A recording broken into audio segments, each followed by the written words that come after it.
सोचिए, एक ऐसी जगह जहां सूरज ढलते ही सरकार खुद जाने से मना कर दे, जहां हजारों लोग एक ही रात में गायब हो जाए और जहां खामोशी भी डराने लगे।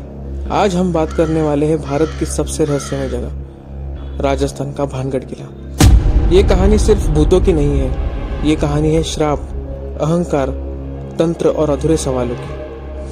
भानगढ़ किले का निर्माण 17वीं शताब्दी में राजा माधो सिंह ने करवाया था। यह जगह कभी आबाद शहर थी, बाजार, मंदिर, महल सब कुछ था, हंसता खेलता जीवन था। लेकिन आज यह जगह खंडर और डर का पर्याय बन चुकी है। सवाल ये है, इतनी समृद्ध नगरी अचानक उजड़ी कैसे? भानगढ़ की सबसे मशहूर कहानी जुड़ी है राजकुमारी रत्नावती से। कहा जाता है रत्नावती अपार सुंदरता वाली राजकुमारी थी। कई राजा उससे विवाह करना चाहते थे, लेकिन एक व्यक्ति था, तांत्रिक सिंघिया। सिंघिया ने तंत्र विद्या से राजकुमारी को वश में करने की कोशिश की। उसने एक इत्र की शीशी पर मंत्र पढ़ा ताकि जैसे ही रत्नावती उसे लगाए वह सिंघिया के प्रेम में पड़ जाए। लेकिन रत्नावती समझ गई। उसने इत्र को जमीन पर फेंक दिया। वह इत्र एक पत्थर पर गिरा और पत्थर लुढ़कता हुआ तांत्रिक को कुचल गया। मरते समय सिंघिया ने कहा, भानगढ़ नष्ट हो जाएगा, कोई यहाँ जिंदा नहीं बचेगा। और यही से शुरू हुआ भानगढ़ का श्राप। इतिहास की सबसे डरावनी बात, कोई युद्ध नहीं, कोई हमला नहीं, कोई प्राकृतिक आपदा नहीं, फिर भी पूरा शहर खाली, घरों में अधूरा सामान, रसोई में जले हुए चूल्हे। ऐसा लगता है जैसे लोग जान बचाकर भागे हो। लेकिन सवाल ये है, किस से भागे? वास्तुशास्त्र के अनुसार किला गलत दिशा में बना। पहाड़ी की छाया सीधे महल पर पड़ती थी। मंदिर से ऊंची इमारत बनाने पर रोक थी। कहा जाता है जिस दिन मंदिर से ऊंचा घर बनेगा उसी दिन भानगढ़ का अंत होगा। कुछ वर्षों बाद नियम टूटे और उसके बाद भानगढ़ कभी पहले जैसे नहीं था।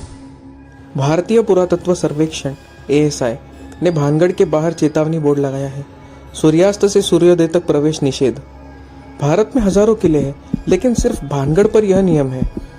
सुरक्षा कर्मियों और स्थानीय लोगों के अनुभव ऐसे हैं, रात में पायल की आवाज, किसी के पीछे चलने का एहसास, अचानक ठंड, बिना शरीर की परछाइयां।